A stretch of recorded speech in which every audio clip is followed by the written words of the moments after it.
जे निकाल लागले आहेत 5 राज्यांचे, ते निकाल लागण्याआधीच खरं म्हणजे बैठक ठरली होती. निकाल नंतर लागले, पण बैठकीचा तारीख आधीच ठरली होती. निकाल काही लागले तरी आपण एकत्र येऊन चर्चा करूया असं श्री खरगे यांनी उद्धवजींशी चर्चा केली. आणि या बैठकीसाठी शिवसेना पक्षप्रमुख उद्धव ठाकरे उद्या दिल्लीत येत आहेत. ते बैठकीत सहभागी होतील आणि अनेक देशाचे विषय तर आहेत त्याच्यामध्ये राष्ट्रीय स्तरावरची, पण महाराष्ट्रातल्या संदर्भात सुद्धा प्रामुख्याने चर्चा होईल. अखिलेश नाराज आहेत अशी चर्चा आहे, ते येणार नाही. नितीश कुमार यांची तब्येत 27 तारखेपासून बिघडलेली असते सांगितलं जाते, त्यांचे दौरे सगळे रद्द आहेत. ममता बॅनर्जी नकार दिला येण्यासाठी, उनको जानकारी दी नहीं गई सर, हिंदी में भी बोल दीजिए. हे खरं आहे की मी पाहिलं, हे वाचलं आहे की अखिलेश यादव थोडे नाराज आहेत. ममता बॅनर्जी यांनी येण्यास असमर्थता दर्शवलेली आहे. नितीश कुमार यांची प्रकृती खरोखरच बिघडलेली आहे, हे सुद्धा सत्य आहे. तरीही उद्धव ठाकरे हे आघाडीचा धर्म म्हणून, आम्ही एकत्र आहोत महाराष्ट्रात, महाविकास आघाडी म्हणून इंडियामध्ये आम्ही होस्ट होतो मुंबईत, त्याच्यावर उद्धव ठाकरे उद्या येत आहेत. आणि इंडिया आघाडी मजबूत राहावी आणि लोकांचे काही समज गैरसमज असतील आमच्या मित्रपक्षांचे, घटक पक्षाचे, ते दूर व्हावेत. आणि काँग्रेसनं कोणती भूमिका या संदर्भात घेणं गरजेचं आहे याच्यावर उद्या नक्कीच चर्चा होईल. आणि उद्या उद्धवजी इथे संध्याकाळी पोहोचतील आणि थेट बैठकीला रवाना होतील. उद्धवजी थांबणार आहेत दिल्लीत, काही त्यांच्या वेगळ्या बैठकी आहेत? हो, उद्धवजी थांबणार आहेत मग दिल्लीत. तुम्हाला भेटतील सगळ्यांना, चिंता नसावी. बोलिये. राज्यांचा परिणाम जो आहे तो महाराष्ट्रावरती होईल असं सातत्यानं सांगितलं जातं. महाराष्ट्रावरती काही परिणाम होणार नाही. 5 राज्यांचा जो निकाल लागलेला आहे तो त्या त्या राज्यांची राजकीय समीकरणं, गणितं आणि प्रश्न हे वेगळे आहेत. आणि त्या सर्व राज्यांचा जर हिशोब केला आपण तर याही परिस्थितीत काँग्रेसला साधारण 40% मतदान झालेलं आहे. आणि 40% मतदान होणं ही लहान गोष्ट नाही. या 40% मतदानाचं रूपांतर जागांमध्ये झालं नाही जिल्ह्यामध्ये, हे खरं आहे, पण 40% मतदान त्यांना झालं आहे. जर सगळ्यांना एकत्र घेऊन निवडणूक लढले असते तर नक्कीच त्याचं रूपांतर हे विजयात झालं असतं. बोलिये. तुम्ही जो सकाळी बाईट देत आहे त्यावर आशिष शेलार भाजपचे नेते आहेत, त्यांनी अतिशय खालच्या पातळीमध्ये एक शब्द वापरून तुमच्यावर टीका केलेली आहे. करू द्या. खालच्या पातळीवरचे लोक खालच्या पातळीवरच टीका करतात, ते सोडून द्या. अहंकार असतो, त्या अहंकाराला उत्तर नसतं. आम्ही बाईट देण्यासाठी कोणाला आमंत्रित करत नाही. शिवसेनेची भूमिका जाणून घेण्यासाठी आपण सगळे माझ्याकडे येता. मी कधीही भारतीय जनता पक्षाप्रमाणे निमंत्रणं पाठवत नाही, इतर काही गोष्टी करत नाही. आमच्या पक्षाकडे सांगण्यासारखं आहे म्हणून मी सांगतो आणि तुम्ही ते दाखवता सगळे. बावनकुळे म्हणतात 24ला फडणवीसच मुख्यमंत्री होणार आहेत. आणि ते कार्यकर्त्यांकडून त्यांनी वधवून घेतलं की वानखेडेवरती देवेंद्र फडणवीस शपथ घेतील, हात उंचावून सांगा की मुख्यमंत्री नेमकं कोणाला करायचं. एकनाथ शिंदेचं काय होणार हे मी कसं काय सांगू? एकनाथ शिंदेंनी सांगायला पाहिजे, अजित पवारांनी सांगायला पाहिजे आणि विशेषतः भारतीय जनता पक्षानं सांगायला पाहिजे. या लग्न दोघांमध्ये होतं, हे लग्न तिघात झालेलं आहे. हे लग्न तिघात झालं, संसार तिघांचा आहे सध्या. आम्ही सुद्धा आघाडीमध्ये होतो, पण आमचं उत्तम चाललं होतं, आमच्या तसे वाद नव्हते. हा, बोलिया. सर, आनंद फानन में इंडिया अलायंस की बैठक बुलाई गई कांग्रेस की तरफ से. कांग्रेस ने कहा कि ये अनौपचारिक बैठक है, लेकिन दूसरी तरफ जो महत्वपूर्ण सहयोगी दल है जैसे ममता बनर्जी नहीं आ रही हैं, उन्होंने कहा उन्हें जानकारी नहीं दी गई. खुद अखिलेश यादव भी प्री ऑक्यूपाइड हैं, स्टालिन अभी वहाँ के माहौल की वजह से शायद ना आए.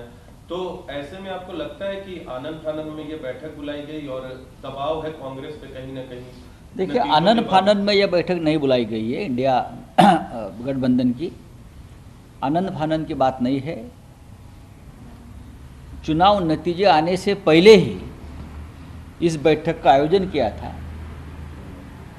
और उससे पहले ही सभी को सूचित किया गया था। मुझे मालूम है कि चुनाव नतीजे आने से पहले ही 2 दिन पहले खरगे साहब ने उद्धव जी से बातचीत की थी और खरगे जी का ये कहना था कि चुनाव नतीजे आएंगे, वो नतीजे क्या है हम अभी बोल नहीं सकते, लेकिन हमको मिलना है सबको।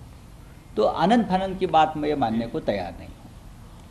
और खरगे जी से पहले पार्टी के और बड़े नेताओं ने भी हमसे संपर्क किया था कि हम इस प्रकार की बैठक करने जा रहे हैं 6 तारीख को, और उद्धव जी ने कहा कि ठीक है, अगर सब लोग दिल्ली में मिलते हैं तो मैं ज़रूर आ जाऊंगा।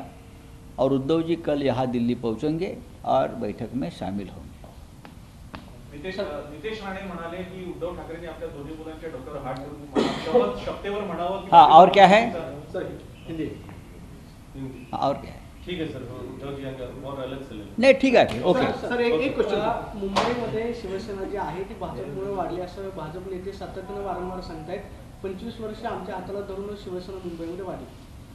भारतीय जनता पक्षाला महाराष्ट्रात पोस्टर चिटकवायला माणसं नव्हती 30 वर्षापूर्वी।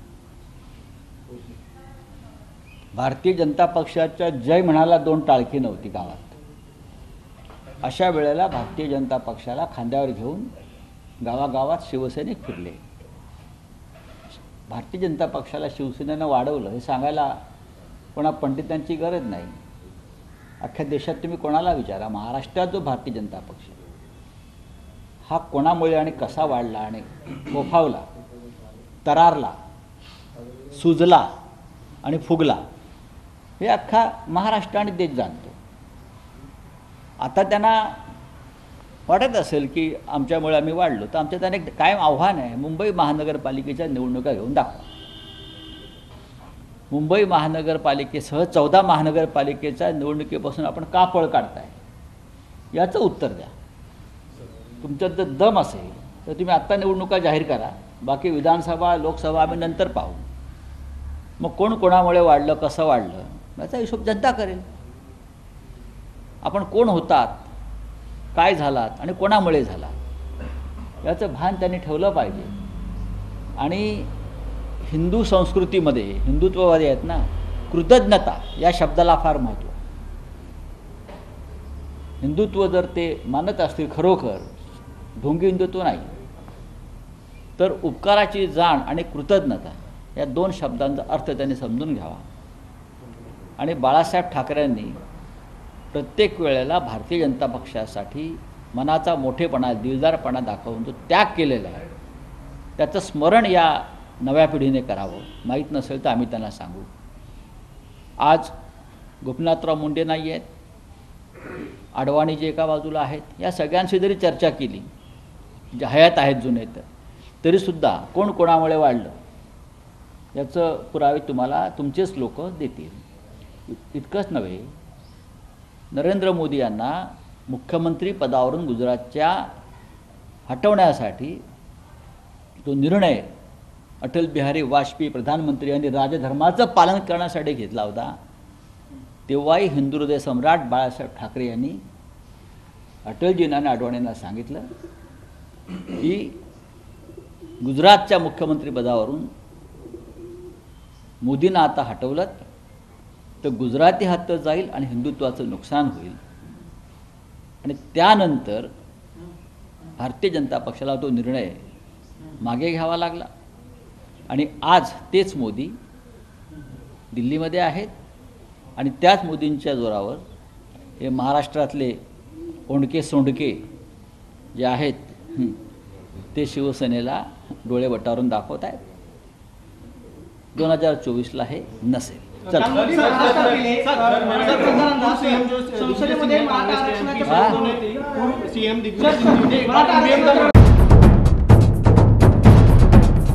सह्याद्रीची उंची म्हणजे